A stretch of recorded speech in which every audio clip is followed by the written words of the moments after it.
So today is your feast.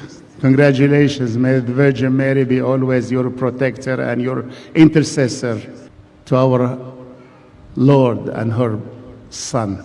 She is a strong intercessor.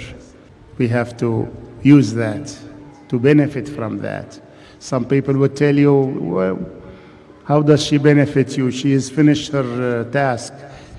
She gave birth to our Lord and that's it. She is no more. That's not our faith. Our faith is that the Virgin Mary, who was chosen by God, who remained virgin even after birth, therefore we say ever virgin.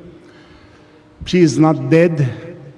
Actually, she is the only one among the saints of the New Testament, at least. If we want to talk about the Old Testament, we have also Elijah, the prophet, the only one among the saints of the New Testament who was taken up to heaven bodily. Not only her spirit, her soul, but her body also was taken up. And because of that event, we received a great blessing from her, which is her zoonoro, her belt. And by the hands of St. Thomas, the apostle, who is the only one who saw the Virgin Mary being carried out into heaven by the angels as he was coming from India. The Spirit brought him from India to participate in her funeral. But he was delayed for a reason, of course.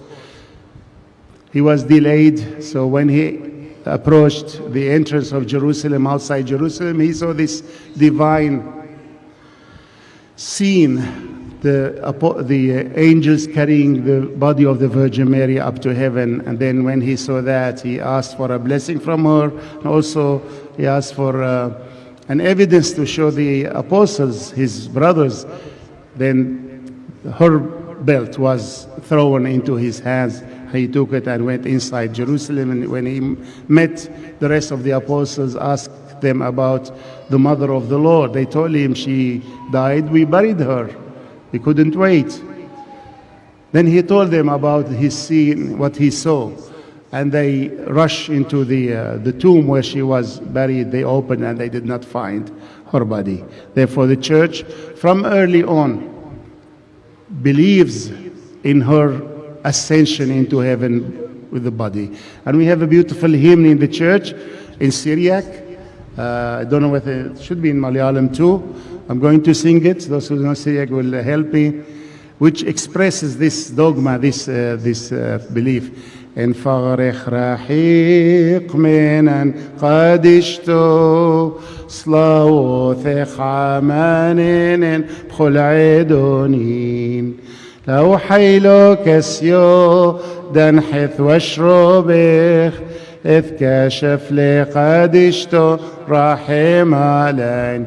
It says, although your body is far away from us, O Blessed One, O Holy One, but your prayers are always with us.